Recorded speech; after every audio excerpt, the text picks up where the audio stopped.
Assalamualaikum warahmatullahi wabarakatuh. Perkenalkan, nama saya Aisyah Sabrina Malia dari Fakultas Ilmu Komunikasi, nomor absen 34. Hari ini saya akan menjelaskan pengertian geopolitik. Geopolitik semulanya oleh pencetusnya Friedrich Ratzel tahun 1904 sampai 1944 diartikan sebagai ilmu bumi politik. Istilah geopolitik dikembangkan dan diperluas lebih lanjut oleh Rudolf Kegelen tahun 1864 sampai 1922 dan Karl Haushofer pada tahun 1869 sampai 1946 menjadi geographical politik. Ada dua pengertian yang terkandung dalam konsep geopolitik yang keduanya. Yang pertama, geopolitik sebagai ilmu, memberikan wawasan objektif akan posisi kita sebagai suatu bangsa yang hidup berdampingan dan saling berinteraksi dengan negara lain dalam pergaulan dunia. Yang kedua, geopolitik sebagai ideologi, landasan ilmiah bagi tindakan politik suatu negara, hendak menjadikan wawasan tersebut sebagai cara pandang kolektif untuk melangsungkan, memelihara, dan mempertahankan semangat kebangsaan. Selanjutnya adalah faktor-faktor yang mempengaruhi geopolitik di Indonesia. Yang pertama adalah wilayah atau geografi. Asas kepulauan atau archipelagic principle. Kata archipelago dan archipelagic berasal dari kata Italia archipelagos atau katanya archi yang berarti terpenting, terutama, dan pelagos berarti laut atau wilayah lautan. Yang B, kepulauan Indonesia. Nama Indonesia mengandung arti yang tepat, yaitu kepulauan India. Dalam bahasa Yunani, Indo berarti India dan Nesos berarti pulau. Indonesia mengandung makna spiritual yang di dalamnya terasa ada jiwa perjuangan menuju cita-cita luhur, negara, kesatuan, kemerdekaan, dan kebesaran. Sebutan Indonesia merupakan ciptaan ilmuwan J.R. Logan dalam Journal of the Indian Archipelago and East Asia tahun 1850. Sir W.E. Maxwell, seorang ahli hukum, juga memakai kegemarannya mempelajari rumpunan Melayu. Yang C, konsepsi tentang wilayah lautan. Dalam perkembangan hukum laut internasional, dikenal beberapa mengenai pemilikan dan penggunaan wilayah laut sebagai berikut. Yang pertama ada res nullius, menyatakan bahwa laut itu tidak ada yang memilikinya. Yang kedua ada dari res communis, menyatakan bahwa laut adalah milik masyarakat dunia karena itu tidak dapat dimiliki oleh masing-masing negara. Yang terakhir ada dari Marliberum, menyatakan bahwa wilayah laut adalah bebas atau untuk semua bangsa. Yang kedua ada geopolitik dan geostrategi. Yang geopolitik, istilah geopolitik semula diartikan oleh Friedrich Ratzel tahun 1844 sampai 1904 sebagai ilmu bumi politik. Istilah ini kemudian dikembangkan oleh perluas sarjana ilmu politik Swedia Rudolf tahun 1864 sampai 1922 dan Karl Haushofer pada tahun 1869 sampai 1964 dan Jerman menjadi geographical politik dan singkat geopolitik. Selanjutnya ada pandangan Ratzel dan Kegelen. Friedrich Ratzel pada akhir abad ke-19 mengembangkan kajian geografi politik dengan dasar pandangan bahwa negara adalah mirip organisme atau makhluk hidup. Negara adalah ruang yang ditempati oleh kelompok masyarakat politik atau bangsa. Yang ketiga, ada pandangan Haushofer. Pemikiran Haushofer disampingi berisi paham ekspansionisme, juga mengandung ajaran rasialisme yang menyatakan bahwa ras Jerman adalah ras yang paling unggul yang harus dapat menguasai dunia. Yang keempat, ada geopolitik bangsa Indonesia. Pandangan geopolitik bangsa Indonesia yang didasarkan pada nilai-nilai ketuhanan dan kemanusiaan yang luhur dengan jelas dan tertuang di dalam pembukaan UUD 1945. Bangsa Indonesia adalah bangsa yang cinta damai tetapi cinta kemerdekaan. Bangsa Indonesia menolak segala bentuk penjajahan karena penjajahan tidak sesuai peri kemanusiaan dan peri keadilan. Selanjutnya ada geostrategi. Strategi adalah politik dalam pelaksanaan, yaitu upaya bagaimana mencapai tujuan atau sasaran yang ditetapkan sesuai dengan keinginan politik. Strategi juga dapat merupakan ilmu yang langkah-langkahnya selalu berkaitan dengan data dan fakta yang ada. Sebagai contoh, pertimbangan geostrategis untuk negara dan bangsa Indonesia adalah kenyataan posisi silang Indonesia berbagai aspek. Di samping aspek geografi juga ada aspek-aspek demografi, ideologi, politik, ekonomi, sosial budaya, dan hankam.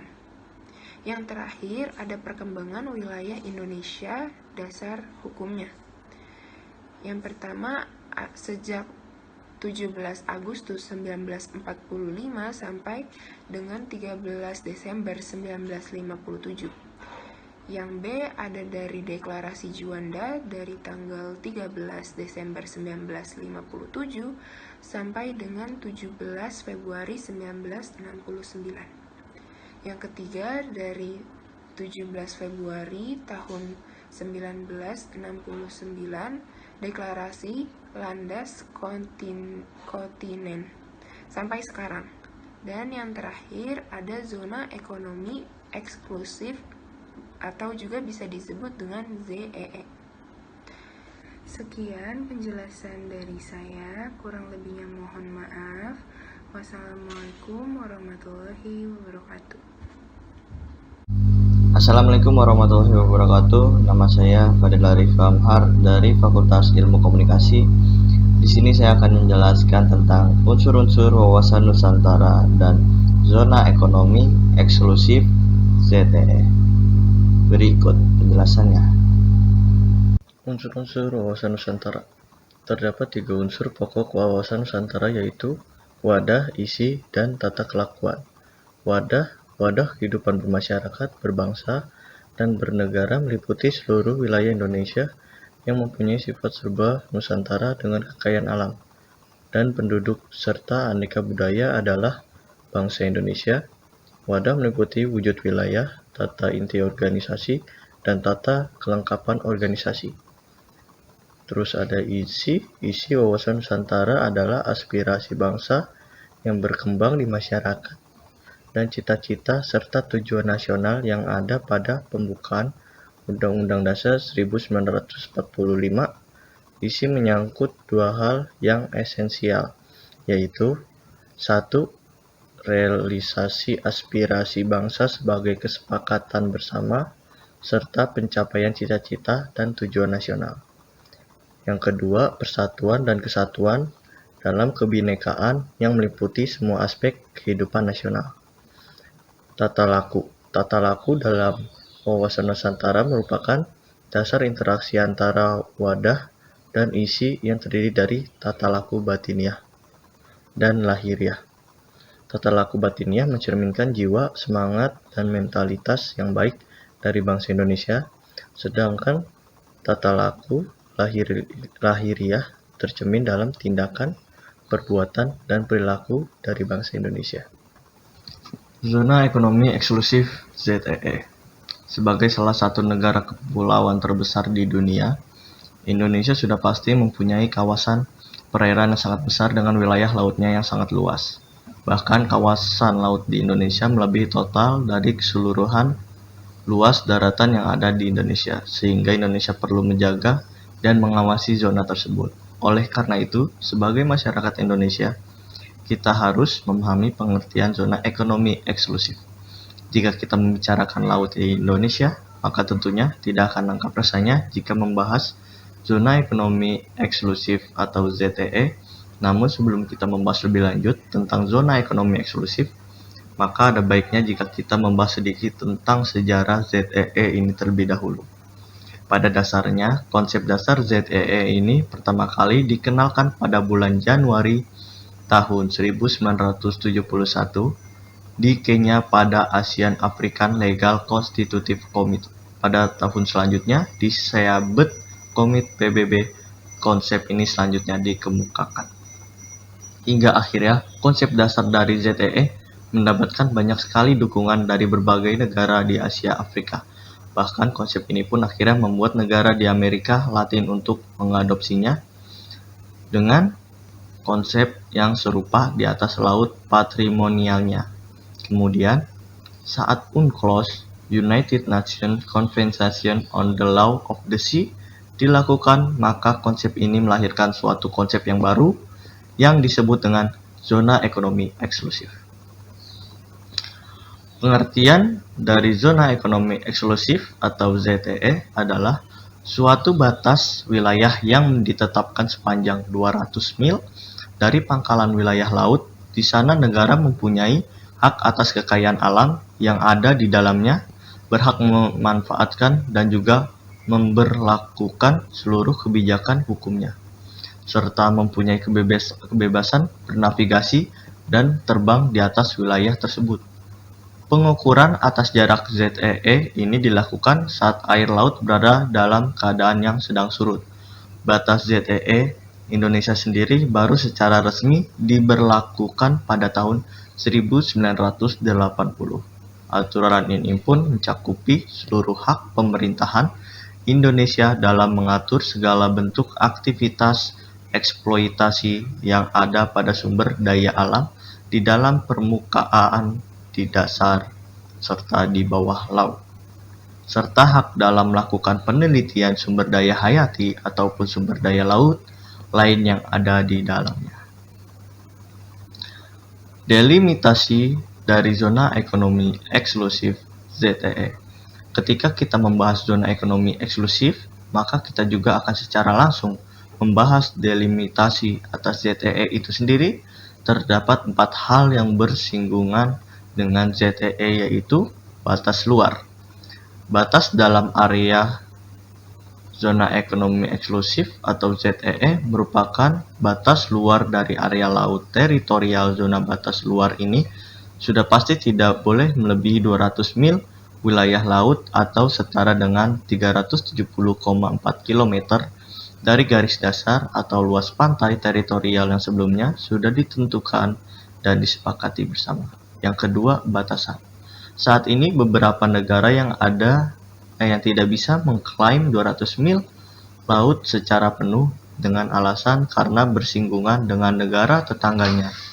Apabila hal ini sudah terjadi, maka pembatasan atas wilayah tersebut akan diatur dalam hukum laut internasional.